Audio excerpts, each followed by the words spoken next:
अजने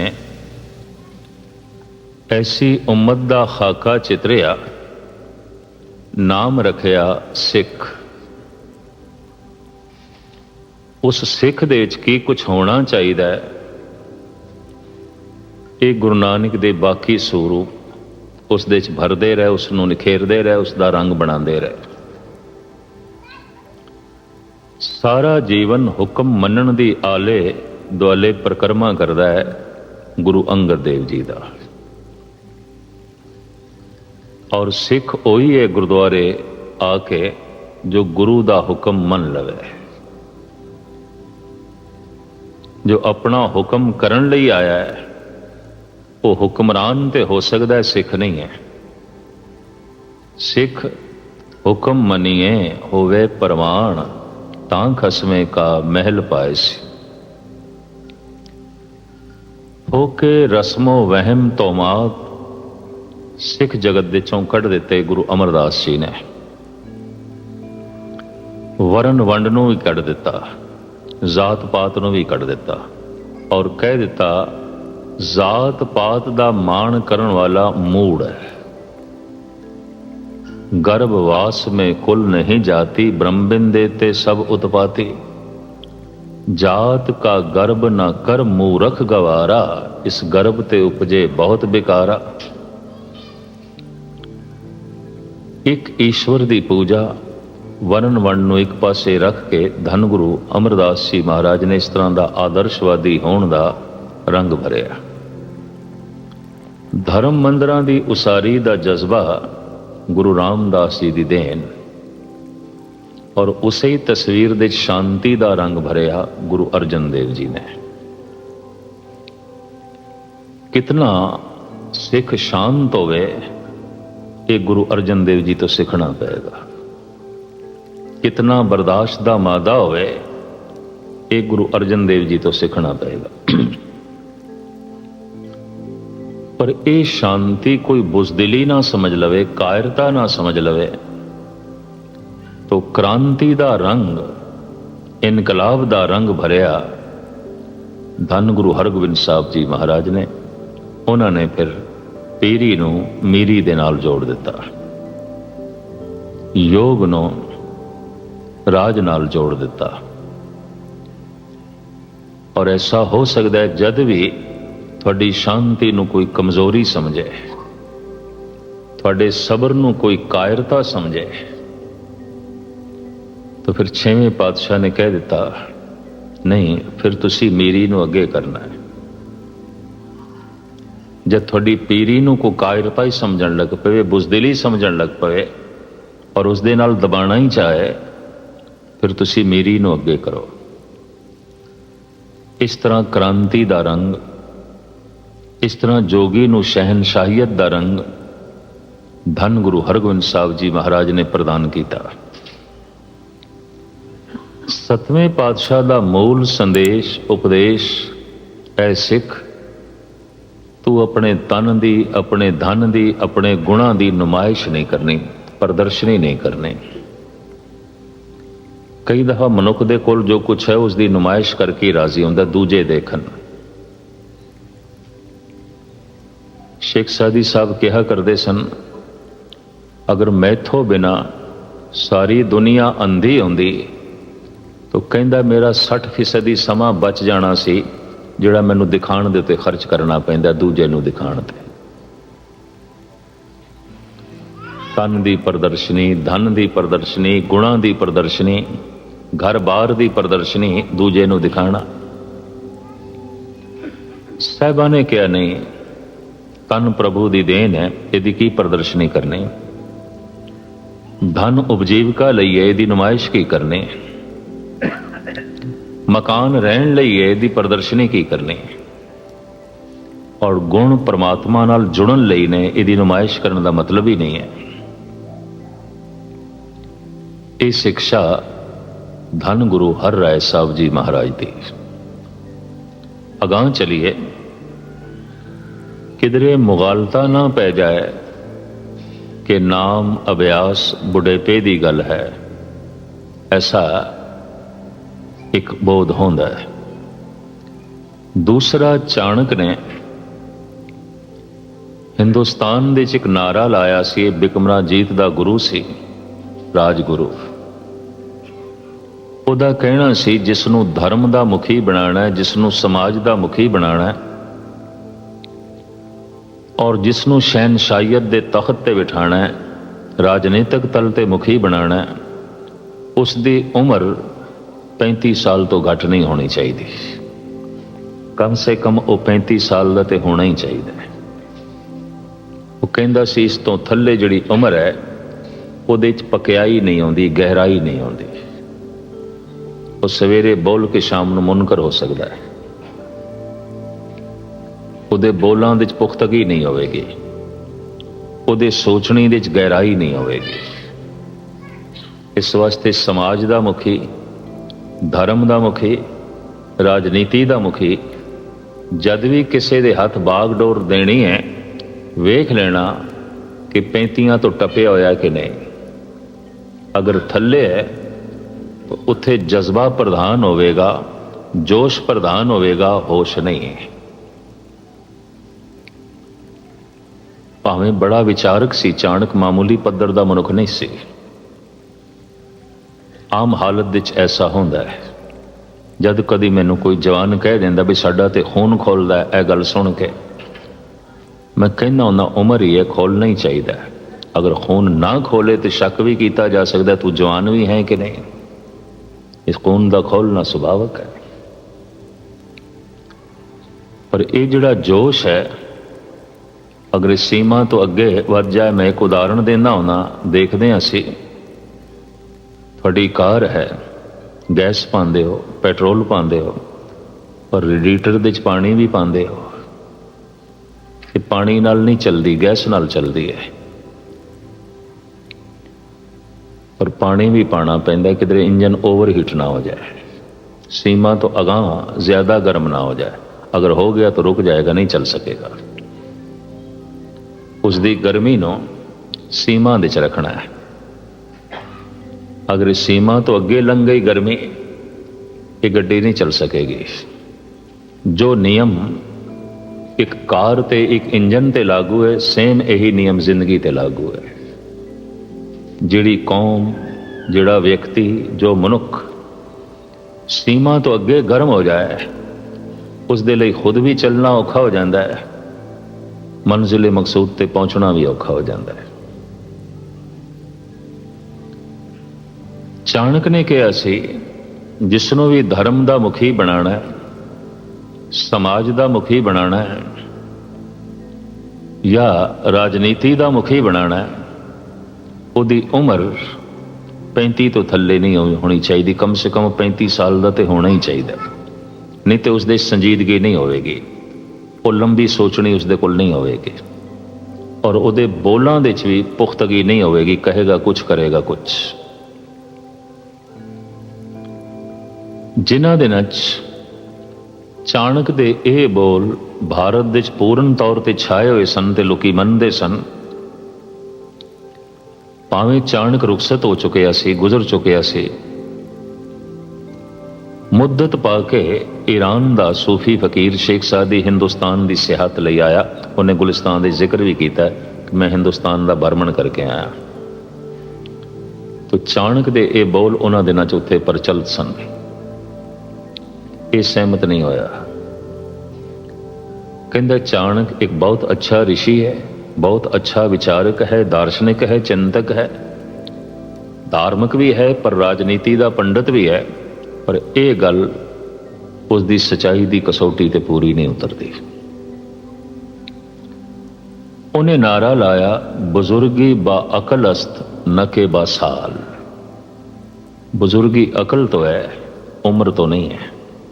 ਇਹਦਾ ਉਮਰ ਨਾਲ ਕੋਈ ਮਤਲਬ ਨਹੀਂ। ਬਜ਼ੁਰਗੀ ਬਾ ਅਕਲ ਅਸਤ ਨ ਕੇ ਬਾ ਸਾਲ, ਤਵੰਗਰੀ ਬਾ ਦਿਲ ਅਸਤ ਨ ਕੇ ਬਾ ਮਾਲ। ਅਮੀਰੀ ਮਾਲ ਅਸਬਾਬ ਤੋਂ ਨਹੀਂ, ਇਹਦੇ ਕੋਲ ਧਨ ਕਿਤਨਾ ਹੈ, ਇਹਦੇ ਕੋਲ ਸੰਪਦਾ ਕਿਤਨੀ ਹੈ, ਇਹਦੇ ਕੋਲ ਕੋਠੀਆਂ ਕਿਤਨੀਆਂ ਨੇ, ਇਹਦੀਆਂ ਫੈਕਟਰੀਆਂ ਕਿਤਨੀਆਂ ਨੇ, ਇਹ ਅਮੀਰੀ ਦੀ ਪਹਿਚਾਣ ਨਹੀਂ ਹੈ। ਇਹਦਾ ਦਿਲ ਕਿੰਨਾ ਕੁ ਵੱਡਾ ਹੈ। ਇਹਦੇ ਦਿਲ ਵਿੱਚ ਕਿਸੇ ਲਈ ਥਾਂ ਹੈ ਕਿ ਨਹੀਂ। ਤਵੰਗਰੀ ਬਾ ਦਿਲ ਅਸਤ ਨਕੇ ਬਾਮਾਲ। ਜੇ ਇਸ ਦੇ ਧਨ ਤੋਂ ਪਰਿਵਾਰ ਵੀ ਸੁੱਖ ਨਹੀਂ ਲੈ ਸਕਦਾ ਤਾਂ ਇਹਨੂੰ ਅਮੀਰ ਆਖਣ ਦੀ ਲੋੜ ਹੀ ਕੀ ਹੈ। ਤਵੰਗਰੀ ਬਾ ਦਿਲ ਅਸਤ ਨਕੇ ਬਾਮਾਲ, ਬਜ਼ੁਰਗੀ ਬਾ ਅਕਲ ਅਸਤ ਨਕੇ ਬਾ ਸਾਲ। ਭਾਰਤ ਦੇ ਕੁਝ ਪ੍ਰਾਚੀਨ ਸੰਤ ਐਸਾ ਮੰਨਦੇ ਰਹੇ ਨੇ, ਜ਼ਰੂਰੀ ਨਹੀਂ ਕਿ ਉਮਰ ਦੇ ਨਾਲ ਨਾਲ ਅਕਲ ਵਧੇ, ਜ਼ਰੂਰੀ ਨਹੀਂ, ਇਹ ਲਾਜ਼ਮੀ ਨਹੀਂ ਹੈ। ਐਸਾ ਵੀ ਹੋ ਸਕਦਾ ਹੈ ਕਿ 80 ਸਾਲ ਦਾ ਬੁੱਢਾ 5 ਸਾਲ ਦੇ ਬੱਚਿਆਂ ਵਾਲੀ ਗੱਲ ਕਰੇ, ਔਰ ਐਸਾ ਵੀ ਹੋ ਸਕਦਾ ਹੈ ਕਿ 5-7 ਵਰਿਆਂ ਦਾ ਬੱਚਾ ਬਜ਼ੁਰਗਾਂ ਵਾਲੀ ਗੱਲ ਕਰੇ। ਉਹਦੇ ਕਹਿਣੇ ਦੇ ਵਿੱਚ ਗਹਿਰਾਈ ਹੋਵੇ, ਉਹਦੇ ਸੋਚਣੇ ਦੇ ਵਿੱਚ ਲੰਬਾਈ ਹੋਵੇ, ਦੂਰਦ੍ਰਿਸ਼ਟ ਹੋਵੇ, ਐਸਾ ਵੀ ਹੋ ਸਕਦਾ ਹੈ। ਇਤਿਹਾਸ ਦੇ ਵਿੱਚ ਹਨ ਐਸੇ। ਇਤਿਹਾਸ ਨੂੰ ਪੜ੍ਹੀਏ ਤਾਂ ਇਤਿਹਾਸ ਦੇ ਵਿੱਚ ਮਿਲਦਾ ਹੈ ਕੁਝ ਐਸੇ ਬੱਚੇ ਨੇ ਜੋ ਭਗਤ ਹੋਏ ਨੇ, ਕੁਝ ਐਸੇ ਬੱਚੇ ਨੇ ਜੋ ਸ਼ਹੀਦ ਹੋਏ ਨੇ, ਕੁਝ ਐਸੇ ਬੱਚੇ ਨੇ ਜੋ ਪੂਰਨ ਬ੍ਰਹਮ ਗਿਆਨੀ ਹੋਏ ਨੇ। ਉਮਰ ਕੁਛ ਵੀ ਨਹੀਂ ਹੈ। ਪੁਰਾਣੇ ਇਤਿਹਾਸ ਨੂੰ ਲਈਏ, ਧਰੁਵ ਤੇ ਪ੍ਰਹਿਲਾਦ 5-5 ਸਾਲ ਦੀ ਇਹਨਾਂ ਦੀ ਉਮਰ ਹੈ। 5 ਬਰਖ ਕੋ ਅਨਾਥ ਧਰੁਵ ਬਾਰਕ ਹਰ ਸਿਮਰਤ ਅਮਰ ਅਟਾਰੇ। ਇਹ 5 ਵਰਿਆਂ ਦਾ ਹੈ। ਪ੍ਰਹਿਲਾਦ 5 ਵਰਿਆਂ ਦਾ ਹੈ। 75 ਤੋਂ ਟੱਪਿਆ ਹੋਇਆ ਬੁੱਢਾ ਹਰਨਾਕਸ਼ ਆਪਣੇ ਬੱਚੇ ਨੂੰ ਕਹਿੰਦਾ ਹੈ, ਪ੍ਰਹਿਲਾਦ ਨੂੰ, ਬਈ ਤੂੰ ਜਪ ਜਲ ਹਰਨਾਕਸ਼ ਥਲ ਹਰਨਾਕਸ਼। ਇਹ 5 ਵਰਿਆਂ ਦਾ ਬੱਚਾ ਕਹਿੰਦਾ, ਬਾਪੂ ਕੀ ਬੱਚਿਆਂ ਵਾਲੀ ਗੱਲ ਕਰਦੇ ਹੋ, ਜਲ ਹੈ ਰਾਮ ਥਲ ਹੈ ਰਾਮ।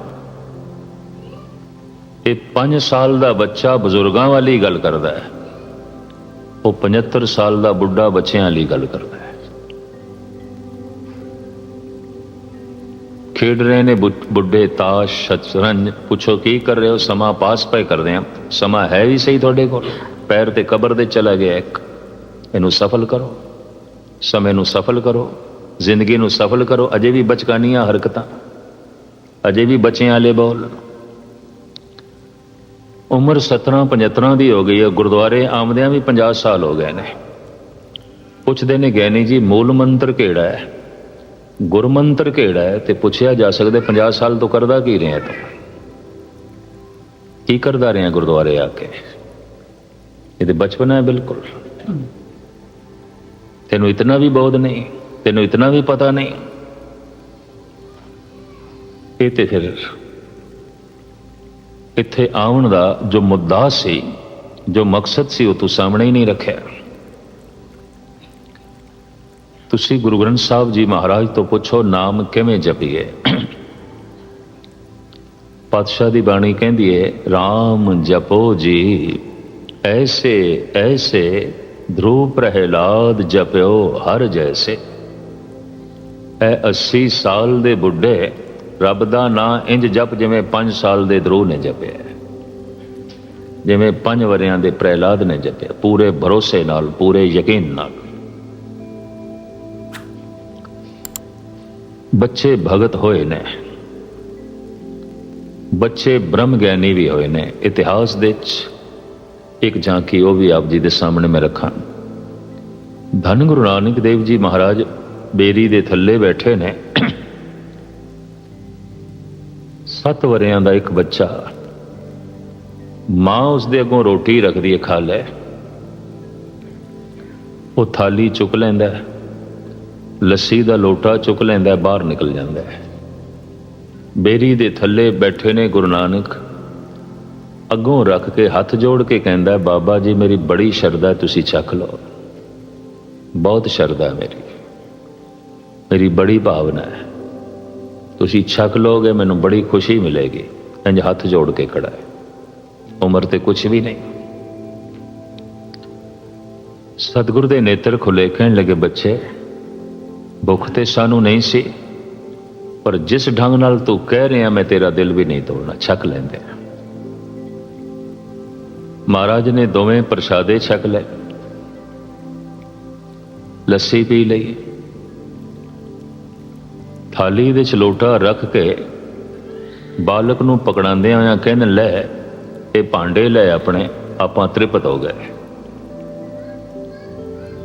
पर यह बच्चा हाथ जोड़ के खड़ा है उसे तरह, कहंदा बाबा भोजन छक के तन तृप्त होंदा है, मन किवें तृप्त होंदा है? सतगुरु दंग रह गए हैं। उम्र ते तेरी कुछ नहीं, गल बुढ़ियां वाली करदा है। उम्र ते कुछ भी नहीं तेरी, गल बूढ़ियां वाली करदा है। पता इस बच्चे का नाम की पै गया? बाबा बुढ़ा। ये 6 पातशाहियां तक रहा है। इसने 5 पातशाहियां नूं हथी तिलक दिता है। ये 6 पातशाहियां की प्रसन्नता का पात्र रहा है। ये दरबार साहब का पहला प्रमुख ग्रंथी बनया। उम्र 7 वरियां दी बाबा बुढ़ा। मैं तो 70 साल दे देखे बाबे बच्चे, बच्चों वाली गल करते हैं। बाबे बच्चे 7 वरियां दा बच्चा बाबा बुढ़ा कदी कदाई मिलेगा। 80 साल दे बाबे बच्चियां नाल सारा संसार भरिया पिया है, सारा जगत भरिया पिया है। बच्चे भगत होए ने, बच्चे ब्रह्म ज्ञानी होए ने, बच्चे शहीद होए ने। धन गुरु गोबिंद सिंह जी महाराज दे मासूम लाडले दीवारां चिण दिते गए। उम्र ते कुछ भी नहीं, बिल्कुल कुछ नहीं। उम्र 7 साल ते 9 साल की उम्र की है, कुछ भी नहीं। दीवार दे चिण दिते गए। एक 11 साल का बच्चा सहजधारी घराने का हकीकत रहा है। सेंट्रल सिख म्यूजियम दे उसकी भी तस्वीर रखी हुई ने दरबार साहब दे। इहदी मां सुखमनी साहब का पाठ किए बिना अन्न पानी ग्रहण नहीं करती सी। गुरु घर दे 2 तरह के सिख ने, केसाधारी सिख, सहजधारी सिख। अमृतधारी सिख, सहजधारी सिख। अमृत पान कर लिया, गुरु की यूनीफॉर्म दिती हुई पहन ली है।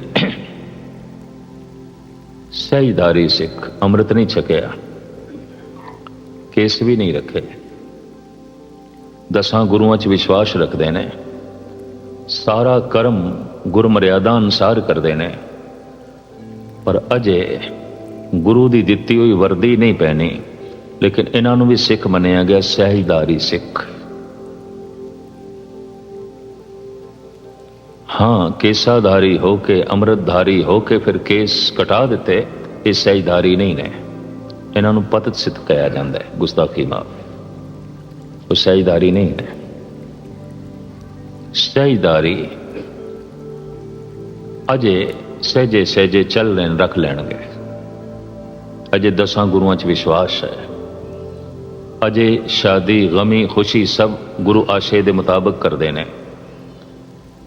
असी कह तो देने हाँ कि 4 वर्णा लई सतगुरां ने दरवाजे खुले रखे, पर मैं देखदा 3 ते बंद कर देते, 1 भी अद्धा खुला रखे, वड़न नहीं देंदे पे। अगले नूं जो है बिल्कुल नाप तोल के देख देना, ये तरीका गलत है। सन 47 तक रबाबी दरबार साहब दे कीर्तन करते रहे हैं। रबाबी मुसलमान देश की वंड के समय पाकिस्तान चले गए। कभी सिख जगत दे कोई इतराज नहीं होया भी ये क्यों करते हैं। मुसलमान सन, यही करते सन। भाई चांद, चांद अफजाल उसका नाम सी। कीर्तन की दुनिया दे उसने तहलका मचाया होया सी, और उस वक्त का सब तो चोटी का कीर्तनिया भाई चांद। दरबार साहब दे जिस दिन कीर्तन होंदा सी, उसका परिक्रमा सारी भर जाती सी। अंदर ते थां किथे मिलनी सी, परिक्रमा च जगह नहीं मिलती सी। भाई चांद का कीर्तन है। मुसलमान देश की वंड के समय जब दोवें पासे कतलो आम शुरू हुई, इस नूं भी डर पै गया किधरे मैनू मार ना देन कोई। पाकिस्तान चला गया पर कराची दे मुसलमाना ने छुरा मार के एक पासे टिकाने ला दिता भी तू काफर है, काफरां दी बाणी पढ़दा रहे। मुसलमाना ने ही मार दिता। कुछ उन्हां दे च रबाबी केसाधारी हो गए, इधर जड़े रह गए, उधर जड़े चले गए वो अजे भी किधरे रेडियो ते कीर्तन करते हैं या ननकाना साहब आके कीर्तन करते हैं। कुछ काफ़ी बजुर्ग हो गए, चलाना कर गए, कुछ उन्होंने संतान थोड़ी बहुत है। ये सन 47 तक दरबार साहब भी कीर्तन करते रहे, किसी को कोई इतराज नहीं सी, खुला सिलसिला सी। सहीधारी घराने कोई एक बच्चा केसाधारी आउंदा सी, बाकी नहीं सी। एक नूं गुरु गोबिंद सिंह जी की झोली च पा देंदे सन। बड़ी सोहनी ये प्रथा चली हुई सी। सहजे सहजे से एक बूआ बंद किया, दूजा किया, तीजा किया, चौथा भी अद्धा बंद कर दिता भी जो साडे जथे दा सिंह नहीं उहदे हथों प्रसाद भी नहीं लेना, जो साडे जथे दा सिंह नहीं उहदे हथों पानी भी नहीं पीना। तो हुण सिंह जथे दे बनाने ने कि गुरु गोबिंद सिंह जी दे बनाने ने? सिख किसी संत दा बनाना है कि सिख गुरु दा बनाना है? गुरु तो इस तरह नहीं मनता। धन गुरु नानक देव जी महाराज ने अफगानिस्तान, ईरान, इस सारे अरब देश का भ्रमण किया। उस जमाने च एक भी हिंदू नहीं सी उत्थे। आप मुसलमान फकीरां दे मेहमान रहे, उत्थे ही खांदे पींदे रहे ने। पीर दस्तगीर नान बना के देंदा रहा, सतगुरु खांदे रहे ने। कोई इतराज नहीं भी तू मुसलमान है, तेरे हथों नहीं लेना। सांझ ही नहीं बन सकती। जिस नाल रोटी की सांझ ना बनाओ उस नाल रिश्ता नहीं जुड़ सकता। उसनों की दोगे, उसनों की समझाओगे? और एक पंक्ति याद की हुई है तंग दिल लोगों ने, बेदीना की दोस्ती बेदीना का खान। पर पूछो तो सही बेदीन कौन है? किसनों आखोगे बेदीन?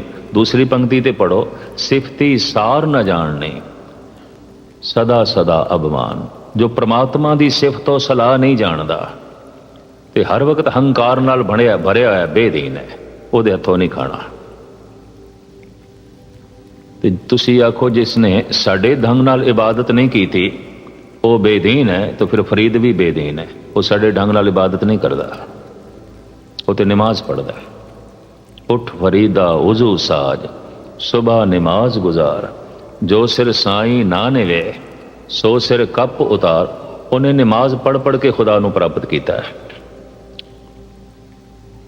तो फिर कह दो ये तो साडे जथे दा नहीं है, कड्डो इसनों। इहदी बाणी क्यों पढ़ी है? ये तंग दिली सिख जगत विच है ही नहीं। बदकिस्मती है कि सिखी की जो रूपरेखा बना दी गई है, मैं देखदा 3 दरवाजे बंद कर दिते गए, एक दरवाजा भी अद्धा ही खुला रहने दिता है। कितने आ सकणगे? ये खोल देने ने सारे दरवाजे, हर पासे तो लोकी आन। बहुतियां बंदिशां हटा देनियां ने। 2 तरह के सिख ने, केसाधारी, सहजधारी। सिख एजुकेशनल कॉन्फ्रेंस जब साल दे साल आउंदी है भारत दे चीफ खालसा दीवान की तरफों, इस दे कीर्तन समागम होंदे ने, कथा समागम होंदे ने, कवि दरबार होंदे ने, संगीत दरबार होंदे ने। एक दीवान ऐसा भी लगता है जो सहजधारियां दा होंदा है। उहदे मुखी भी सहजधारी आउंदे ने, संचालक भी सहजधारी आउंदे ने, करीबन करीबन कथा कीर्तन भी वही करते हैं। ये बड़ी सोहनी एक प्रथा सी। ये सांझा धर्म है, इत्थे अनंत नाम ने। पर खैर एवं विचकार जो है गल आ गई, ये एक तंग दिली। हकीकत राय सहजधारी घराने का बच्चा सी, जिसके घर दे दिन भर सुखमनी साहब का पाठ चलता सी। शहीद हो गया अपने धर्म की खातर। सेंट्रल सिख म्यूजियम विच ओदी तस्वीर भी लटकाई हुई है, सहजधारी घराने का सी। हकीकत राय बच्चे शहीद होए ने। साहिब गुरु गोबिंद सिंह जी महाराज दे मासूम लाडले बच्चे ब्रह्म ज्ञानी होए ने, बच्चे भगत होए ने। एक खला मौजूद सी, बच्चा कदी गुरु नहीं बनया सी। गुरु ज्योति ने किसी बच्चे दे अंदर प्रवेश नहीं किया सी। ਇਸ ਦੀ ਪੂਰਤੀ ਕਰ ਦਿੱਤੀ ਧੰਨ ਗੁਰੂ ਹਰਕ੍ਰਿਸ਼ਨ ਜੀ ਮਹਾਰਾਜ ਨੇ। ਉਮਰ ਦੀ ਗੱਲ ਨਹੀਂ ਹੈ, ਇਹ ਜੋਤ ਦੀ ਗੱਲ ਹੈ, ਅਕਲ ਦੀ ਗੱਲ ਹੈ। ਇਹਦਾ ਉਮਰ ਨਾਲ ਕੋਈ ਮਤਲਬ ਨਹੀਂ। 5.5 ਸਾਲ ਦੀ ਉਮਰ ਦੇ ਵਿੱਚ ਗੱਦੀ ਨਸ਼ੀਨ ਹੋਏ ਗੁਰੂ ਹਰਕ੍ਰਿਸ਼ਨ ਜੀ ਮਹਾਰਾਜ। 7.5 ਸਾਲ ਦੀ ਉਮਰ ਦੇ ਵਿੱਚ ਰੁਖਸਤ ਹੋ ਗਏ। ਕੁੱਲ 2 ਸਾਲ ਦਾ ਪੀਰੀਅਡ ਹੈ ਗੁਰਿਆਈ ਦਾ, ਲੰਬਾ ਨਹੀਂ ਹੈ। ਔਰ ਸ਼ਾਇਦ ਲੰਬਾ ਕਰਨਾ ਵੀ ਨਹੀਂ ਚਾਹੁੰਦੇ ਸਨ। ਬਚਪਨ ਦੀ ਇੱਕ ਛਾਪ ਬਣੀ ਰਹੇ। ਜਗਤ ਨੂੰ ਮਹਿਸੂਸ ਹੋਵੇ ਉਮਰ ਦੀ ਗੱਲ ਨਹੀਂ, ਅਕਲ ਦੀ ਗੱਲ ਹੈ। ਉਮਰ ਦੀ ਗੱਲ ਨਹੀਂ, ਜੋਤ ਦੀ ਗੱਲ ਹੈ। ਗੁਰੂ ਕਾਇਆ ਨਹੀਂ ਹੈ, ਗੁਰੂ ਜੋਤ ਹੈ। ਦੁਨੀਆ ਨੂੰ ਇਸ ਗੱਲ ਦੀ ਸਮਝ ਪਏ। ਬੱਚੇ ਨੂੰ ਭੋਜਨ ਚਾਹੀਦਾ ਹੈ, ਬੱਚੇ ਨੂੰ ਭਜਨ ਵੀ ਚਾਹੀਦਾ ਹੈ। ਇਤਨੀ ਮੈਂ ਅਰਜ਼ ਕਰਦੇ ਹਾਂ ਕਿ ਠੀਕ ਹੈ, ਬੱਚੇ ਦੀ ਖੁਰਾਕ ਕੁਝ ਹੋਰ, ਵੱਡੇ ਦੀ ਖੁਰਾਕ ਹੋਰ। ਥੋੜਾ ਭਜਨ ਸਹੀ, ਪਰ ਚਾਹੀਦਾ ਹੈ ਬੱਚੇ ਨੂੰ ਵੀ ਥੋੜਾ ਜਿਹਾ ਵੀ ਭਜਨ। 5 ਮਿੰਟ ਗੁਰਮੰਤਰ ਜਪਿਆ ਹੋਇਆ ਬੱਚੇ ਦਾ ਬੁੱਢੇ ਦੇ 4 ਘੰਟੇ ਜਪਣ ਨਾਲੋਂ ਵੀ ਜ਼ਿਆਦਾ ਲਾਭਕਾਰੀ ਹੋਵੇਗਾ। ਕਿਉਂਕਿ ਬੱਚੇ ਦੇ ਮਨ ਦੇ 'ਚ ਅਜੇ ਇਤਨਾ ਕਚਰਾ ਨਹੀਂ ਹੈ, ਇਤਨਾ ਕੂੜਾ ਕਚਰਾ ਨਹੀਂ ਹੈ, ਸਾਫ਼ ਹੈ। ਥੋੜੇ ਜਪ ਨਾਲ ਵੀ ਗੱਲ ਬਣ ਜਾਏਗੀ। ਔਰ ਹੋਈਏ, ਬੱਚੇ ਭਗਤ ਹੋਏ ਨੇ, ਬੱਚੇ ਸ਼ਹੀਦ ਹੋਏ ਨੇ, ਔਰ ਬੱਚੇ ਬ੍ਰਹਮ ਗਿਆਨੀ ਹੋਏ ਨੇ, ਬੱਚੇ ਗੁਰਿਆਈ ਦੀ ਗੱਦੀ ਤੇ ਵੀ ਬੈਠੇ ਨੇ। ਧੰਨ ਗੁਰੂ ਹਰਕ੍ਰਿਸ਼ਨ ਜੀ ਮਹਾਰਾਜ ਇਸ ਦਾ ਸਬੂਤ ਨੇ। ਜਿਸ ਘਰ ਦੇ ਵਿੱਚ ਅੰਮ੍ਰਿਤ ਵੇਲੇ ਉੱਠ ਕੇ ਬੱਚੇ ਵਾਹਿਗੁਰੂ ਮੰਤਰ ਦਾ ਜਾਪ ਕਰਦੇ ਹੋਵਨ, ਸ਼ਾਮੀ ਮੂਲ ਮੰਤਰ ਪੜ੍ਹਦੇ ਹੋਵਨ, ਸਮਝ ਲੈਣਾ 8ਵੇਂ ਗੁਰੂ ਨਾਨਕ ਧੰਨ ਗੁਰੂ ਹਰਕ੍ਰਿਸ਼ਨ ਜੀ ਮਹਾਰਾਜ ਦੀਆਂ ਬਰਕਤਾਂ ਇਸ ਘਰ ਦੇ ਵਿੱਚ ਮੌਜੂਦ ਨੇ। ਬੜੀ ਵੱਡੀ ਗੱਲ ਹੈ, ਮੌਜੂਦ ਨੇ। ਬੱਚੇ ਨੂੰ ਅੰਨ ਪਾਣੀ ਚਾਹੀਦਾ ਹੈ ਤਾਂ ਬੱਚੇ ਨੂੰ ਗੁਰੂ ਦੀ ਬਾਣੀ ਵੀ ਚਾਹੀਦੀ ਹੈ, ਬੱਚੇ ਨੂੰ ਗੁਰੂ ਦਾ ਮੰਤਰ ਵੀ ਚਾਹੀਦਾ ਹੈ। ਇਹ ਛਾਪ ਛੋੜੀ ਧੰਨ ਗੁਰੂ ਹਰਕ੍ਰਿਸ਼ਨ ਜੀ ਮਹਾਰਾਜ ਨੇ। ਕਹਿੰਦੇ ਨੇ ਕੁਰੂਕਸ਼ੇਤਰ ਦੇ ਇੱਕ ਬ੍ਰਾਹਮਣ ਨੇ ਤਰਕ ਜ਼ਰੂਰ ਖੜੀ ਕਰ ਦਿੱਤੀ ਸੀ, ਬੱਚੇ 5.5 ਸਾਲ ਦੇ, ਇਹ ਗੁਰੂ ਨੇ। ਭੀੜ ਬੜੀ ਸੀ ਕੁਰੂਕਸ਼ੇਤਰ ਦੇ ਵਿੱਚ, ਦਰਸ਼ਨਾਂ ਨੂੰ ਸੰਗਤਾਂ ਬੜੀਆਂ ਉਮੜੀਆਂ। ਅਚਾਨਕ ਇਹ ਕੁਰੂਕਸ਼ੇਤਰ ਦਾ ਸਿਰਮੌਰ ਬ੍ਰਾਹਮਣ ਗੁਰੂ ਹਰਕ੍ਰਿਸ਼ਨ ਜੀ ਮਹਾਰਾਜ ਨੂੰ ਕਹਿਣ ਲੱਗਾ, ਮਹਾਰਾਜ ਦੁਆਪਰ ਯੁੱਗ ਦੇ 'ਚ ਹੋਏ ਨੇ ਕ੍ਰਿਸ਼ਨ ਜੀ, ਉਹਨਾਂ ਨੇ ਗੀਤਾ ਉਚਾਰਨ ਕੀਤੀ, ਤੁਹਾਡਾ ਨਾਮ ਹੈ ਸ੍ਰੀ ਗੁਰੂ ਹਰੀ ਕ੍ਰਿਸ਼ਨ, ਇੰਨਾ ਲੰਬਾ, ਤੁਸੀਂ ਗੀਤਾ ਦੇ ਅਰਥ ਹੀ ਕਰ ਦਿਓ। ਛੜੀ ਕੋਲ ਸੀ ਇੱਕ ਗੁੰਗੇ ਦੇ ਸਿਰ ਤੇ ਰੱਖੀ, ਜੋ ਕੋਲ ਬੈਠਾ ਸੀ, ਚੀਵਰ ਗੁੰਗਾ। ਆਖਿਆ ਪੜ੍ਹੀ ਜਾ ਤੇ ਅਰਥ ਕਰੀ ਜਾ। ਉਹ ਸੁਰ ਦੇ ਨਾਲ ਪੜ੍ਹਨ ਲੱਗ ਪਿਆ, ਅਰਥ ਕਰਨ ਲੱਗ ਪਿਆ। ਇਹ ਬ੍ਰਾਹਮਣ ਪੈਰੀ ਪਿਆ ਬਈ ਜਿਹਦੀ ਛੜੀ ਦੇ 'ਚ ਇਤਨੀਆਂ ਬਰਕਤਾਂ ਨੇ, ਉਹਦੇ ਵਿੱਚ ਕਿਤਨੀਆਂ ਬਰਕਤਾਂ ਹੋਣਗੀਆਂ।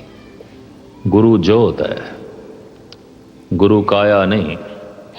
ਬਜ਼ੁਰਗੀ ਵਿਚਾਰ ਤੋਂ ਹੈ, ਅਕਲ ਤੋਂ ਹੈ, ਉਮਰ ਤੋਂ ਨਹੀਂ।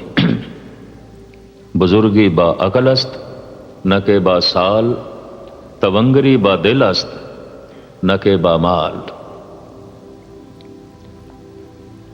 तो मैं फिर अर्ज करा, गुरु कोई काया नहीं है। किधरे 84 साल दे बिरद बाबा गुरु अमरदास, किथे 5.5 सालां दे धन गुरु हरकृष्ण जी। काया दा ते कोई मेल ही नहीं मिलता। गुरु काया नहीं है, गुरु जोत है, गुरु फिलसफा है। पंजे दे पंजे तत्त जड़ ने, और इन्हां पंज तत्त दी काया नूं ही गुरु मनो तो फिर गुरु जड़ हो गया। गुरु चेतन नहीं है। काया हर थां ते नाल नहीं हो सकती, ते जो हर थां ते नाल नहीं, गुरु कहदा शब्द हर थां ते नाल है। जुगो जुग अटल ओ जोत, ओ शब्द, ओ प्रकाश हर थां ते नाल है। त्याग ते वैराग दा रंग भरिया गुरु तेग बहादुर साहब जी ने। त्याग वैराग आप दे नाल जुड़े होया, वैरागी त्यागी होंदा है। ਭਾਵੇਂ ਕਹਿਣ ਦੇ 'ਚ ਅਸੀਂ ਤਿਆਗ ਪਹਿਲੇ ਕਹਿੰਦੇ ਹਾਂ। ਤਿਆਗ ਦਾ ਜਨਮ ਵੈਰਾਗ ਤੋਂ ਹੁੰਦਾ ਹੈ, ਬਿਨਾਂ ਵੈਰਾਗ ਤੋਂ ਤਿਆਗ ਨਹੀਂ। ਬਿਨ ਵੈਰਾਗ ਨਾ ਛੂਟ ਸਮਾਇਆ। ਪਹਿਲੇ ਵੈਰਾਗ। ਵੈਰਾਗ ਉਦੋਂ ਪੈਦਾ ਹੁੰਦਾ ਜਦ ਸੰਸਾਰ ਦੀ ਅਸਲੀਅਤ ਦਾ ਪਤਾ ਚੱਲ ਜਾਏ ਤੇ ਪਰਮਾਤਮਾ ਦਾ ਬੋਧ ਹੋ ਜਾਏ। ਫਿਰ ਸੰਸਾਰ ਦੀ ਪਕੜ ਢਿੱਲੀ ਹੋ ਜਾਂਦੀ ਹੈ, ਨਿਰੰਕਾਰ ਦੀ ਗ੍ਰਿਫਤ ਮਜ਼ਬੂਤ ਹੋ ਜਾਂਦੀ ਹੈ। ਵੈਰਾਗ। ਫਿਰ ਹਿਰਦਾ ਪਰਮਾਤਮਾ ਲਈ ਤੜਪ ਉੱਠਦਾ ਹੈ। ਫਿਰ ਹਿਰਦਾ ਪਰਮਾਤਮਾ ਦੀ ਮੰਗ ਕਰਨ ਲੱਗ ਪੈਂਦਾ ਹੈ। ਵੈਰਾਗ ਬਿਰਹੇ ਤੋਂ ਪੈਦਾ ਹੁੰਦਾ ਹੈ ਔਰ ਬਾਬੇ ਫਰੀਦ ਨੇ ਇਸ ਨੂੰ ਰੱਬੀ ਗੁਣਾਂ ਦੇ ਚੋਂ ਸੁਲਤਾਨ ਕਿਹਾ, ਸਿਰਮੌਰ ਕਿਹਾ।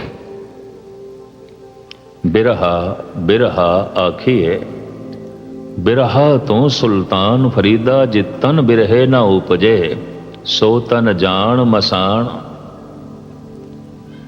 ਜੈਸੇ ਸਰੀਰ ਦੇ ਅੰਦਰ ਜਠਰ ਅਗਨੀ ਹੈ, ਮੁਰਦੇ ਦੀ ਪਹਿਚਾਣ ਅਸੀਂ ਕਹਿੰਦੇ ਹੱਥ ਪੈਰ ਠੰਡੇ ਪੈ ਗਏ।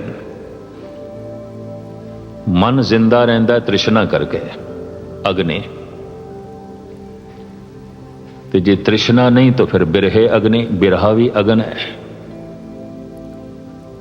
ਮਨ ਦੇ 'ਚ ਤ੍ਰਿਸ਼ਨਾ ਹੈ, ਇਹ ਗੁਣਾਂ ਨੂੰ ਜਲਾ ਕੇ ਖਾਕ ਕਰ ਦਿੰਦੀ ਹੈ। ਤ੍ਰਿਸ਼ਨਾਲੂ ਦੇ ਅੰਦਰ ਕੋਈ ਗੁਣ ਨਹੀਂ ਆਉਂਦਾ।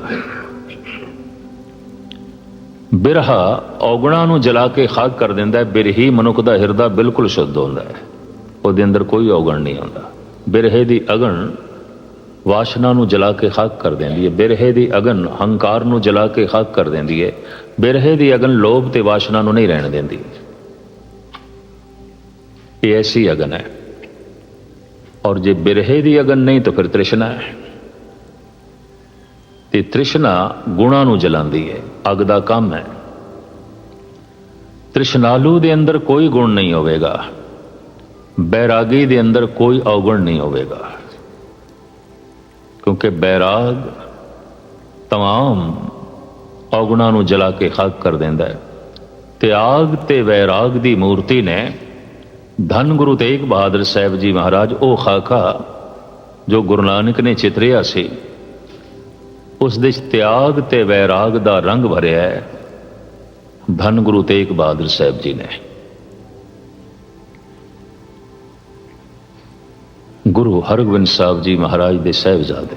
ਹੈਰਾਨਗੀ ਆਉਂਦੀ ਹੈ ਕਈ ਦਫਾ ਦੇਖ ਕੇ ਕਿ ਪੋਤਰਾ ਦਾਦੇ ਨੂੰ ਗੱਦੀ ਦਿੰਦਾ ਹੈ, ਦਾਦਾ ਪੋਤਰੇ ਨੂੰ ਗੱਦੀ ਦਿੰਦਾ।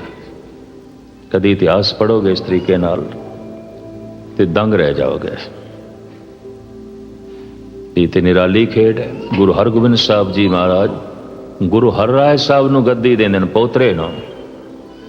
ਗੁਰੂ ਹਰਕ੍ਰਿਸ਼ਨ ਜੀ ਮਹਾਰਾਜ ਗੱਦੀ ਦਿੰਦੇ ਨੇ ਗੁਰੂ ਤੇਗ ਬਹਾਦਰ ਸਾਹਿਬ ਜੀ ਨੂੰ, ਦਾਦੇ ਨੂੰ। ਦਾਦਾ ਪੋਤਰੇ ਨੂੰ ਗੱਦੀ ਦਿੰਦਾ ਹੈ, ਪੋਤਰਾ ਦਾਦੇ ਨੂੰ ਗੱਦੀ ਦਿੰਦਾ, ਵਿਚਕਾਰ ਸਭ ਕੁਝ ਛੋੜ ਕੇ। ਇਹ ਦਰਅਸਲ ਜੋਤ ਜਿੱਥੇ ਟਿਕ ਸਕਦੀ ਹੈ, ਕਿੱਥੇ ਟਿਕੇਗੀ?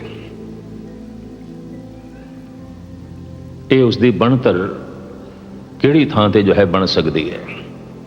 ਕਾਇਆ ਨਹੀਂ ਹੈ ਗੁਰੂ। ਨਹੀਂ ਤੇ ਔਲਾਦ ਨੂੰ ਗੁਰੂ ਨਾਨਕ ਦੇਵ ਜੀ ਮਹਾਰਾਜ ਤਿਆਗ ਦੇ ਨਾ ਸ੍ਰੀ ਚੰਦ ਨੂੰ ਹੀ ਗੱਦੀ ਦੇ ਦਿੰਦੇ। ਖੈਰ ਮੁਖਤਸਰ ਮੈਂ ਅਰਜ਼ ਕਰਾਂ, ਉਹ ਜੋ ਖਾਕਾ ਚਿਤਰਿਆ ਮੈਂ ਲੜੀਵਾਰ ਫਿਰ ਜੋ ਹੈ ਬਿਆਨ ਕਰਦਾ ਰਹਾ। ਹੁਕਮ ਮੰਨਣ ਦਾ ਰੰਗ ਭਰਿਆ ਹੈ ਗੁਰੂ ਅੰਗਦ ਦੇਵ ਜੀ ਨੇ।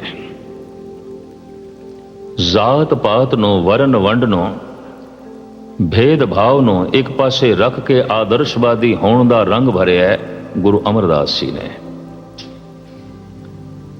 ਧਾਰਮਿਕ ਮੰਦਰਾਂ ਦੀ ਉਸਾਰੀ ਦੇ ਜਜ਼ਬੇ ਦਾ ਰੰਗ ਭਰਿਆ ਹੈ ਧੰਨ ਗੁਰੂ ਰਾਮਦਾਸ ਜੀ ਨੇ। ਸ਼ਾਂਤੀ ਦਾ ਰੰਗ ਭਰਿਆ ਹੈ ਗੁਰੂ ਅਰਜਨ ਦੇਵ ਜੀ ਨੇ। ਕ੍ਰਾਂਤੀ ਦਾ ਰੰਗ ਭਰਿਆ ਹੈ ਗੁਰੂ ਹਰਗੋਬਿੰਦ ਸਾਹਿਬ ਜੀ ਨੇ।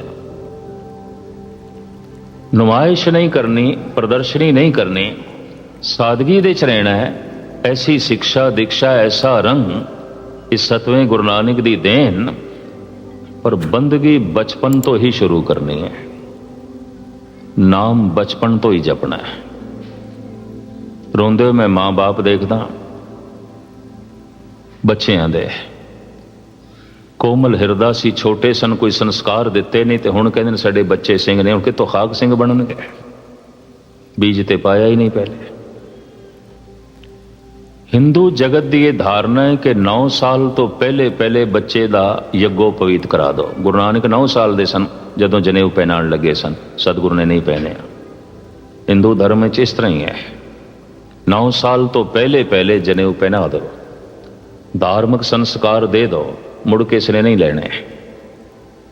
ਫਿਰ ਇਸ ਦਾ ਹਿਰਦਾ ਸਖਤ ਤੇ ਫਿਰ ਤਰਕ ਪੈਦਾ ਹੋ ਜਾਣੀ ਹੈ, ਪਰ ਇਹ ਸਬੂਤ ਮੰਗੇਗਾ ਤੇ ਪ੍ਰਮਾਤਮਾ ਦਾ ਕੋਈ ਪ੍ਰਤੱਖ ਸਬੂਤ ਨਹੀਂ ਹੈ, ਕੋਈ ਪ੍ਰਤੱਖ ਪ੍ਰਮਾਣ ਨਹੀਂ ਦਿੱਤਾ ਜਾ ਸਕਦਾ। ਇਸ ਵਾਸਤੇ ਪਹਿਲੇ ਹੀ ਸੰਸਕਾਰ 9 ਸਾਲ ਤੋਂ ਪਹਿਲੇ ਪਹਿਲੇ ਇਸਲਾਮੀ ਦੁਨੀਆ ਦੇ ਸੁਨਨਤ ਕਰ ਦਿੰਦੇ ਨੇ ਬੱਚੇ ਦੀ। ਤਾਂ ਮੈਂ ਅਰਜ਼ ਕਰਾਂ, ਕਮ ਸੇ ਕਮ 12 ਸਾਲ ਤੋਂ ਪਹਿਲੇ ਪਹਿਲੇ ਸਿੱਖ ਬੱਚੇ ਨੂੰ ਅੰਮ੍ਰਿਤ ਛਕਾ ਦੇਣਾ ਚਾਹੀਦਾ। ਬਾਅਦ ਚ ਮੈਨੂੰ ਉਮੀਦ ਨਹੀਂ ਹੈ ਛਕੇ ਕਿ ਨਾ ਛਕੇ, ਇਸ ਤੋਂ ਪਹਿਲੇ ਪਹਿਲੇ ਛਕਾ ਦੇਣਾ ਚਾਹੀਦਾ। ਸੰਸਕਾਰ ਪਾਏ ਹੀ ਨਹੀਂ ਗਏ। ਜਿਸ ਚੀਜ਼ ਦੇ ਸੰਸਕਾਰ ਪਾਓਗੇ ਉਹੀ ਜੋ ਹੈ ਪਨਪੇਗਾ। ਇੱਕ ਦਿਨ ਹੀ ਤੇ ਡਾਕਟਰ ਨਹੀਂ ਬਣਿਆ, ਇੰਜੀਨੀਅਰ ਨਹੀਂ ਬਣਿਆ, ਇੱਕ ਦਿਨ ਦੇ ਹੀ ਤੇ ਤਗੜਾ ਬਿਜ਼ਨਸਮੈਨ ਨਹੀਂ ਬਣਿਆ। ਕਿਤਨੇ ਦਿਨ ਖਰਚ ਹੋਏ ਨੇ, ਇੱਕ ਦਿਨ ਹੀ ਸਿੱਖ ਬਣ ਜਾਏਗਾ, ਇੱਕ ਦਿਨ ਦੇ ਚ ਰੱਬ ਨਾਲ ਜੁੜ ਜਾਏਗਾ। ਬੀਜ ਤੇ ਪਾਓ, ਪਹਿਲੇ ਉਸ ਦਾ ਹਿਰਦਾ ਤੇ ਬਣਾਓ, ਪਹਿਲੇ ਉਸ ਦੀ ਧਰਤੀ ਤੇ ਬਣਾਓ। ਮੈਂ ਹੁਣੇ ਮਾਰਟਨ ਗੁਰਦੁਆਰਾ ਸਾਹਿਬ ਦੇ ਚ ਬੋਲ ਕੇ ਆਇਆ, ਮਨੁੱਖ ਨੇ ਬਨਸਪਤੀ ਤੇ ਬੜੀ ਮਿਹਨਤ ਕੀਤੀ ਹੈ। ਪਹਿਲੇ ਨਾਲੋਂ ਫੁੱਲ ਫਲ ਚੰਗੇ ਪੈਦਾ ਹੋਣ ਲੱਗ ਪਏ ਨੇ, ਪਹਿਲੇ ਨਾਲੋਂ ਅੰਨ ਚੰਗਾ ਪੈਦਾ ਹੋਣ ਲੱਗ ਪਿਆ। ਮਨੁੱਖ ਨੇ ਪਸ਼ੂਆਂ ਤੇ ਵੀ ਬੜੀ ਮਿਹਨਤ ਕੀਤੀ ਹੈ, ਪਹਿਲੇ ਨਾਲੋਂ ਗਊਆਂ ਚੰਗੀਆਂ ਪੈਦਾ ਹੋਣ ਲੱਗੇ, ਪਹਿਲੇ ਨਾਲੋਂ ਮੁਰਗੇ ਸੂਅਰ ਘੋੜੇ ਚੰਗੇ ਪੈਦਾ ਹੋ ਰਹੇ ਨੇ, ਗਊਆਂ ਚੰਗੀਆਂ ਪੈਦਾ ਹੋ ਰਹੀਆਂ ਨੇ, ਪਹਿਲੇ ਨਾਲੋਂ ਅੰਨ ਚੰਗਾ ਪੈਦਾ ਹੋ ਰਿਹਾ, ਫੁੱਲ ਫਲ ਚੰਗੇ ਪੈਦਾ ਹੋ ਰਹੇ ਨੇ, ਵਧੀਆ ਕਿਸਮ ਦੇ ਪੈਦਾ ਹੋ ਰਹੇ ਨੇ। ਪਹਿਲੇ ਨਾਲੋਂ ਮਨੁੱਖ ਬਹੁਤ ਭੈੜੇ ਪੈਦਾ ਹੋ ਰਹੇ ਨੇ, ਕਿਉਂਕਿ ਮਨੁੱਖ ਨੇ ਮਨੁੱਖਾਂ ਨਾਲ ਮਿਹਨਤ ਕੀਤੀ ਨਹੀਂ। ਬਾਕੀ ਸਭ ਕੁਝ ਚੰਗਾ ਪੈਦਾ ਹੋ ਰਿਹਾ, ਬੰਦੇ ਭੈੜੇ ਪੈਦਾ ਹੋ ਰਹੇ ਨੇ। ਜਿਸ ਤਰ੍ਹਾਂ ਦੀ ਮਿਹਨਤ ਬਨਸਪਤੀ ਤੇ ਪਸ਼ੂ ਪਕਸ਼ੀਆਂ ਤੇ ਮਨੁੱਖ ਨੇ ਕੀਤੀ ਹੈ, ਅਗਰ ਇਸ ਢੰਗ ਦੀ ਮਿਹਨਤ ਕਿਧਰੇ ਬੱਚਿਆਂ ਤੇ ਵੀ ਕਰਦਾ ਤਾਂ ਗੱਲ ਕੁਝ ਹੋਰ ਦੀ ਹੋਰ ਹੋਣੀ ਸੀ, ਉਹ ਨਹੀਂ ਕੀਤੀ। ਇਸ ਪਾਸੇ ਧਿਆਨ ਹੀ ਨਹੀਂ ਗਿਆ। ਧੰਨ ਗੁਰੂ ਹਰਿਕ੍ਰਿਸ਼ਨ ਜੀ ਮਹਾਰਾਜ ਦੀ ਜ਼ਿੰਦਗੀ, ਆਪ ਦੀ ਉਮਰ ਇਸ ਗੱਲ ਦੀ ਦੇਣ ਹੈ ਕਿ ਬੰਦਗੀ ਇਸ ਸਮੇਂ ਤੋਂ ਆਰੰਭ ਕਰੋ ਜਿਹੜੀ ਕਿ ਧੰਨ ਗੁਰੂ ਹਰਿਕ੍ਰਿਸ਼ਨ ਜੀ ਮਹਾਰਾਜ ਦੀ ਹੈ। ਤਿਆਗ ਤੇ ਵੈਰਾਗ ਦਾ ਰੰਗ ਭਰਿਆ ਗੁਰੂ ਤੇਗ ਬਹਾਦਰ ਸਾਹਿਬ ਜੀ ਨੇ। ਇੱਥੇ ਤੱਕ ਤਸਵੀਰ ਮੁਕੰਮਲ ਹੋ ਗਈ, ਵੈਰਾਗ ਪੈਦਾ ਹੋ ਗਿਆ, ਤਿਆਗ ਪੈਦਾ ਹੋ ਗਿਆ, ਪ੍ਰਭੂ ਦੀ ਪ੍ਰਾਪਤੀ, ਰੇਤ ਹੱਥੋਂ ਛੁੱਟ ਗਈ, ਹੀਰਿਆਂ ਦੀ ਪ੍ਰਾਪਤੀ ਹੋ ਗਈ, ਜ਼ਹਿਰ ਹੱਥੋਂ ਨਿਕਲ ਗਈ, ਅੰਮ੍ਰਿਤ ਦੀ ਪ੍ਰਾਪਤੀ ਹੋ ਗਈ, ਤਸਵੀਰ ਮੁਕੰਮਲ ਹੋ ਗਈ। ਤੇ ਫਿਰ ਤੁਸੀਂ ਆਖੋਗੇ ਗੁਰੂ ਗੋਬਿੰਦ ਸਿੰਘ ਜੀ ਨੇ ਕੀ ਦਿੱਤਾ ਹੈ? ਜੇ ਤੁਸੀਂ ਆਖੋ ਕ੍ਰਾਂਤੀ ਤੋਂ 6ਵੇਂ ਪਾਤਸ਼ਾਹ ਨੇ ਦੇ ਦਿੱਤੀ ਸੀ, ਵੀਰ ਰਸ ਉਹਨਾਂ ਨੇ ਬਖਸ਼ਿਸ਼ ਕਰ ਦਿੱਤਾ ਸੀ, ਪੀਰੀ ਦੇ ਨਾਲ ਮੇਰੀ ਨੂੰ ਜੋੜ ਦਿੱਤਾ ਸੀ। ਧੰਨ ਗੁਰੂ ਗੋਬਿੰਦ ਸਿੰਘ ਜੀ ਮਹਾਰਾਜ ਨੇ ਉਸ ਤਸਵੀਰ ਨੂੰ ਫਰੇਮ ਕੀਤਾ, ਬਸ ਇੰਜ ਕਹਿ ਲਓ, ਉਹਨੂੰ ਸਜਾਇਆ ਤਾਂ ਕਿ ਤਸਵੀਰ ਮੈਲੀ ਨਾ ਹੋਵੇ, ਫਟੇ ਨਾ। 5 ਰਹਿਤਾਂ ਦੇ ਕੇ, 5 ਬਾਣੀ ਦੀਆਂ ਰਹਿਤਾਂ, ਮਨ ਸੁੰਦਰ ਬਣਿਆ ਰਹਿ, 5 ਕਕਾਰਾਂ ਦੀ ਰਹਿਤ, ਇਹ ਤਨ ਸੁੰਦਰ ਬਣਿਆ ਰਹਿ। ਰਿਸ਼ੀ ਮੁਨੀਆਂ ਦਾ ਸਰੂਪ ਦਿੱਤਾ, ਪਰਿਪੂਰਨ ਪ੍ਰਮਾਤਮਾ ਦਾ, ਬਿਲਕੁਲ ਅਕਾਲ ਪੁਰਖ ਦਾ ਸਰੂਪ ਦਿੱਤਾ। ਤੁਸੀਂ ਕਦੀ ਕਾਇਨਾਤ ਦੇ ਵਿੱਚ ਮੈਂ ਜੋ ਹੈ ਨਿਗਾਹ ਮਾਰੋਗੇ, ਮਦੀਨ ਨਾਲੋਂ ਨਰ ਜ਼ਿਆਦਾ ਖੂਬਸੂਰਤ ਹੈ। जितना मुर्गा खूबसूरत है, मुर्गी उतनी खूबसूरत नहीं, सामने इकट्ठी देख लेना। जितना बबर शेर खूबसूरत है, शेरनी उतनी नहीं है। बबर शेर, उदी गर्दन दे भरमे वाल, ये शेरनी बिल्कुल फिक्की लगती उहदे सामने। जितना खूबसूरत मोर है, मोरनी उतनी खूबसूरत नहीं है। तुहाडे च कदी निगाह मार के देखना, कायनात दे नर नूं परमात्मा ने कुछ अपने ढंग नाल शिंगारिया होया है। मदीन नूं एक मान दिता है कि चाहे कितना ही खूबसूरत मुजस्मा क्यों नहीं, मां तू है उसकी, तू जन्म देने वाली है। ਇਹ ਇੱਕ ਬਹੁਤ ਵੱਡਾ ਮਾਣ ਉਹਦੀ ਝੋਲੀ 'ਚ ਪਾ ਦਿੱਤਾ। ਪਰ ਇਹ ਮਾਣ ਚੂੰਕਿ ਨਰ ਦੀ ਝੋਲੀ 'ਚ ਨਹੀਂ, ਉਹਨੂੰ ਸੁਹੱਪਣ ਦੇ ਦਿੱਤਾ परमात्मा ने। जितना मोर खूबसूरत है उतनी मोरनी खूबसूरत नहीं, जितना नर चिड़ा खूबसूरत है, नर तोता खूबसूरत है, मदीना ही तुसी देख लेना। भरवीं गर्दन जो तोते दी है तोती दी नहीं है। मोर दे लंबे लंबे पंख ये मोरनी कोल नहीं ने, और उन्होंने पंखा करके इतनी खूबसूरत है, वो ना होते कुछ भी नहीं। मोरनी उसके सामने बिल्कुल फिक्की लगती है। मुखड़े का यह दाड़ा परमात्मा का दिता होया शिंगार है। इस तरह जिवें मोर नूं पंख दिते ने, नर शेर नूं भरवें वाल दे दिते ने, मदीन नूं नहीं दिते, शेरनी नूं नहीं दिते। भरवीं गर्दन मुर्गे दी कलगी ये मुर्गे नूं दे दिती, मुर्गी नूं नहीं है। बगौर मुताला करके तुसीं देखना, भरवीं गर्दन ते लंबे पंख ये तोते नूं दे दिता, मदीन नूं नहीं। एक शिंगार है परमात्मा दा दिता होया। कोई मोर ऐसा नहीं आखदा कि हे परमात्मा तू मैनूं मोरनी वर्गा बना, ते कोई शेर भी ऐसा नहीं आखदा कि हे परमात्मा तू मैनूं शेरनी वर्गा बना। एक बंदा ही है, मनुख ही है जो कहता है हे पुरख, हे परमात्मा तू मैनूं स्त्री वर्गा बना, ते जो तू नहीं बनाना तो फिर मैं आप बनदा। उस तरह का मुखड़ा फिर आप बनांदा है। कोई मोर नाई की दुकान ते नहीं जाता ते आखदा वे मेरे पंख कट दो ते मैनूं मोरनी वर्गा बना दो। कोई शेर की चाहत नहीं कि मेरे गर्दन के भरवें वाल कट के मैनूं जो है शेरनी वर्गा बना दो। एक कमजोरी मनुख दे च है, विपरीत की कशिश है। कहते हैं स्त्री दे पुरुष की कशिश है, पुरुष के अंदर स्त्री की कशिश है। इसका एक मनोविज्ञानक नुकता भी धन गुरु नानक देव जी महाराज ने बयान किया है। पुरख में नार, नार में पुरखा। रामकली मल्ला पहला है। बूझो ब्रह्म ज्ञानी, पुरख में नार, नार में पुरखा, बूझो ब्रह्म ज्ञानी। ऐ परमात्मा दे राज नूं समझण वाले समझो। माँ बाप तो शरीर आया तो हर शरीर के अंदर स्त्री पुरुष के कण मौजूद ने। पुरुष इस वास्ते पुरुष हो गया कि इसके अंदर पुरुष के कण ते मुकम्मल ने, नारी दे अधूरे ने। हालांकि हर पुरुष के अंदर नारी है, मां दी अंश भी है। हर स्त्री के अंदर पुरुष है, पिता दी अंश भी है। पर नारी इस वास्ते नारी हो सकी है कि नारी दे कण ते पूरे ने, पुरुष दे अधूरे ने। वो नारी हो गई, स्त्री हो गई। मर्द इस वास्ते मर्द हो गया है कि मर्द दे कण ते जो पूरे ने, स्त्री दे अधूरे ने।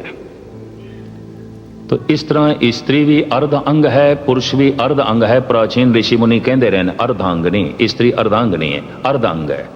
तो जो वो अर्ध अंग है तो पुरुष भी अर्ध अंग है। स्त्री दे अंदर पुरुष अद्धा है, पुरुष के अंदर स्त्री अद्धी हो, संपूर्ण होना चाहती है। विपरीत की कशिश है। यही कारण है स्त्री तो प्रभावित नहीं होती, स्त्री पुरुष तो प्रभावित होती है। पुरुष पुरुष तो प्रभावित नहीं होता, स्त्री तो होता है। विपरीत कशिश। पुरख में नार, नार में पुरखा, बूझो ब्रह्म ज्ञानी। ये धन गुरु नानक देव जी महाराज की बाणी। और बहुत लंबा चौड़ा खुलासा इस वक्त मैं जो है इस प्रकरण को ना लवां। सोचता है मनुख विपरीत की कशिश है तो स्त्री मर्दां वाले कपड़े पहनेंगे, मर्दां की तरह चलेगी, मर्द बनी है। ते मर्द स्त्री वाला रूप बनाएंगे, स्त्री बनी है। विपरीत की कशिश, विपरीत की खिच। ये सही है, बिल्कुल ठीक है। गहराई विच देखोगे विपरीत की कशिश ही ये सारा तवाजन जो है बिगाड़ रही है। परमात्मा का दिता होया शिंगार है। दुनिया के तमाम अवतारी पुरुष केसाधारी सन, चाहे ईसा ने, चाहे मूसा ने, चाहे मोहम्मद साहब ने। इस तरह की दस्तार सजी हुई मैं देखी है ईरान की तस्वीरां जो देखियां मोहम्मद साहब दी। शिव जी ने, ब्रह्मा ने राम के सिर ते जूड़ा है, कृष्ण के सिर ते जूड़ा है। हैरानगी होती है जब रामलीला होती है तो रामलीला कमेटियां भारत दे चों नकली जूड़े खरीदियां, नकली दाड़ियां। नकली दाड़ा ला के कोई विश्वामित्र बन जाता है, कोई विशिष्ट बन जाता है। नकली जूड़े ला के कोई ਰਾਮ ਬਣ ਜਾਂਦਾ ਹੈ। ਇਸ ਵਾਸਤੇ ਮੈਂ ਕਹਿੰਦਾ ਹੁੰਦਾ, ਭਾਰਤ ਦਾ ਪੁਰਾਣਾ ਰੂਪ, ਅਸਲੀ ਰੂਪ ਕੇਵਲ ਸਿੱਖ ਕੋਲ ਹੈ, ਬਾਕੀਆਂ ਕੋਲ ਸਭ ਨਕਲੀ ਹੈ। ਨਕਲੀ ਜੂੜੇ ਨੇ, ਨਕਲੀ ਦਾੜੀਆਂ ਨੇ। ਅਚੇਤਨ ਮਨ ਦੇ ਚੇਤਨਾ ਭਰੋਸਾ ਹੈ ਕਿ ਦੁਨੀਆ ਦੇ, ਸਾਡੇ ਦੇਸ਼ ਦੇ ਪ੍ਰਾਚੀਨ ਸਾਰੇ ਧਾਰਮਿਕ ਮਹਾਂਪੁਰਸ਼ ਕੇਸਾਧਾਰੀ ਸਨ, ਔਰ ਇਸ ਦਾ ਧਾਰਮਿਕਤਾ ਦੇ ਨਾਲ ਬੜਾ ਭਾਰੀ ਸੰਬੰਧ ਹੈ। ਨਾਮ ਜਪੀਏ ਤੇ ਦਸਮ ਦੁਆਰ ਇੱਥੇ ਰਸ ਪੈਦਾ ਹੁੰਦਾ ਹੈ। ਇਹ ਸਾਰੇ ਦਾ ਸਾਰਾ ਖਾਰਜ ਨਾ ਹੋ ਜਾਏ, ਤਰੰਗਾਂ ਸਾਰੀਆਂ ਨਿਕਲ ਨਾ ਜਾਣ, ਕੇਸ ਮਦਦ ਕਰਦੇ ਨੇ, ਤੇ ਕੇਸਾਂ ਦੇ ਚੋਂ ਇਹ ਨਿਕਲ ਨਾ ਜਾਏ, ਦਸਤਾਰ ਮਦਦ ਕਰਦੀ ਹੈ। ਇਸ ਵਾਸਤੇ ਕਹਿ ਦਿੱਤਾ ਹੈ, ਨੰਗੇ ਸਿਰ ਇਬਾਦਤ ਨਹੀਂ ਕਰਨੀ, ਲਾਭ ਨਹੀਂ ਹੋਵੇਗਾ, ਫਾਇਦਾ ਨਹੀਂ ਹੋਵੇਗਾ। ਮੁਸਲਮਾਨਾਂ ਨੂੰ ਵੀ ਕਹਿ ਦਿੱਤਾ ਗਿਆ, ਨੰਗੇ ਸਿਰ ਨਮਾਜ਼ ਨਹੀਂ ਪੜ੍ਹਨੀ, ਫਾਇਦਾ ਨਹੀਂ ਹੋਵੇਗਾ। ਅਦਬ ਸਤਕਾਰ ਵਾਲੀ ਗੱਲ ਨਹੀਂ ਹੈ, ਫਾਇਦਾ ਨਹੀਂ ਹੋਵੇਗਾ। ਮਨ ਦੀ ਇਕਾਗਰਤਾ ਨਾਲ ਜੋ ਰਸ ਬਣੇਗਾ, ਇੱਥੇ ਸ਼ਕਤੀ ਜੋ ਰੂਹਾਨੀ ਜਮ੍ਹਾਂ ਹੋਏਗੀ, ਛੇਤੀ ਖਾਰਜ ਹੋ ਜਾਏਗੀ, ਕੁਝ ਸਮੇਂ ਤੱਕ ਬਣੀ ਰਹੇ। ਕੇਸ ਮਦਦ ਕਰਦੇ ਨੇ, ਦਸਤਾਰ ਮਦਦ ਕਰਦੀ ਹੈ। ਉਹ ਜੋ ਸਰੂਪ ਬਣ ਗਿਆ ਸੀ, ਉਸ ਨੂੰ ਗੁਰੂ ਗੋਬਿੰਦ ਸਿੰਘ ਜੀ ਮਹਾਰਾਜ ਨੇ ਫਰੇਮ ਕੀਤਾ ਹੈ, ਖੜਾ ਦਿੱਤਾ ਹੈ। ਹੱਥ ਹਰ ਵਕਤ ਅੱਗੇ ਹੁੰਦਾ ਹੈ, ਕੰਮ ਕਰਨ ਲੱਗਿਆ, ਖਾਸ ਕਰਕੇ ਸੱਜਾ ਪਹਿਨਾ ਦਿੱਤਾ ਹੈ। ਤੈਨੂੰ ਪਤਾ ਹੋਵੇ ਕਿ ਤੂੰ ਗੁਰੂ ਦਾ ਸਿੱਖ ਹੈ ਤੇ ਤੇਰਾ ਹੱਥ ਗੁਰੂ ਨੇ ਪਕੜਿਆ ਹੈ, ਤੂੰ ਗੁਰੂ ਦਾ ਹੱਥ ਪਕੜਿਆ ਹੈ। ਇਹ ਹੱਥ ਕਿਸੇ ਗਲਤ ਚੀਜ਼ ਨੂੰ ਨਾ ਪਵੇ। ਜਿਸ ਹੱਥ ਨੇ ਕੜਾ ਪਹਿਨਿਆ, ਉਸ ਹੱਥ ਦੇ 'ਚ ਬੋਤਲ ਨਹੀਂ ਸ਼ੋਭਾ ਦਿੰਦੀ। ਜਿਸ ਹੱਥ ਦੇ 'ਚ ਕੜਾ ਹੈ, ਉਹ ਹੱਥ ਚੋਰੀ ਕਰੇ, ਸ਼ੋਭਾ ਨਹੀਂ ਦਿੰਦੀ। ਜਿਸ ਹੱਥ ਦੇ 'ਚ ਕੜਾ ਹੈ, ਉਹ ਹੱਥ ਕਿਸੇ ਨੂੰ ਨਾਜਾਇਜ਼ ਤੌਰ ਤੇ ਥੱਪੜ ਮਾਰੇ, ਜ਼ੋਬ ਕੋਬ ਕਰੇ, ਚੰਗਾ ਨਹੀਂ ਲੱਗਦਾ।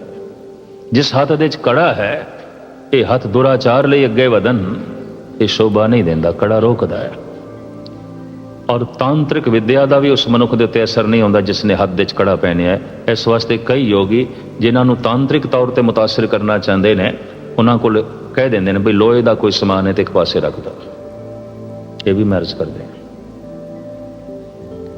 ਔਰ ਇਹ ਤੰਤਰ ਵਿਦਿਆ ਭਾਰਤ ਦੇ ਉੱਤੇ ਖਾਸ ਕਰਕੇ ਬਹੁਤ ਜ਼ਿਆਦਾ ਹੈ, ਤਾਂਤਰਿਕ ਯੋਗਾ। ਖੈਰ ਮੁਖਤਸਰ ਜੋ ਹੈ ਮੈਰਿਜ ਕਰਾਂ। ਕਛਹਿਰਾ ਇੱਕ ਪੜਦਾ ਅੱਜ ਸਾਰੀ ਦੁਨੀਆ ਨੇ ਕਿਸੇ ਨਾ ਕਿਸੇ ਰੂਪ ਦੇ 'ਚ ਅਪਣਾ ਲਿਆ ਹੈ, ਤੇ ਕੰਘਾ ਸਿਰਫ ਕੇਸਾਂ ਦੀ ਸਫਾਈ ਲਈ, ਤੇ ਥੋੜੀ ਜਿਹਾ ਇਸ ਦੇ ਨਾਲ ਸਿਰ ਦਾ ਥਕੇਵਾਂ ਵੀ ਦੂਰ ਹੁੰਦਾ। ਅਗਰ ਬਹੁਤ ਮਨੁੱਖ ਦਿਮਾਗੀ ਕੰਮ ਕਰਨ ਤੋਂ ਬਾਅਦ ਕੇਸਾਂ ਨੂੰ ਕੰਘੇ ਨਾਲ ਸਾਫ਼ ਕਰੇ, ਸਿਰ ਹਲਕਾ ਹੋ ਜਾਂਦਾ ਹੈ, ਥਕੇਵਾਂ ਲੈਂਦਾ ਹੈ। ਕਿਰਪਾਨ ਬਾਰੇ ਮੈਨੂੰ ਮਦਰਾਸ ਦੇ 'ਚ ਇੱਕ ਸਿੰਘ ਨੇ ਕਿਧਰੇ ਕਹਿ ਦਿੱਤਾ, ਫੌਜੀ ਸੀ, ਕਹਿੰਦਾ ਗਿਆਨੀ ਜੀ ਅੱਜ ਹਾਈਡਰੋਜਨ ਬੰਬ ਦੇ ਜ਼ਮਾਨੇ ਵਿੱਚ ਇਹ 6 ਇੰਚ ਦੀ ਕਿਰਪਾਨ ਕੀ ਮੈਨੇ ਰੱਖਦੀ ਜਿਹੜੀ ਤੁਸੀਂ ਪਾਈ ਹੋਈ ਹੈ, ਕੀ ਮੈਨੇ ਰੱਖਦੀ ਹੈ। ਅੱਜ ਜ਼ਰਾ ਜ਼ਮਾਨੇ ਨੂੰ ਤੇ ਦੇਖੋ, ਦੁਨੀਆ ਕਿੱਥੇ ਪਹੁੰਚ ਗਈ ਹੈ।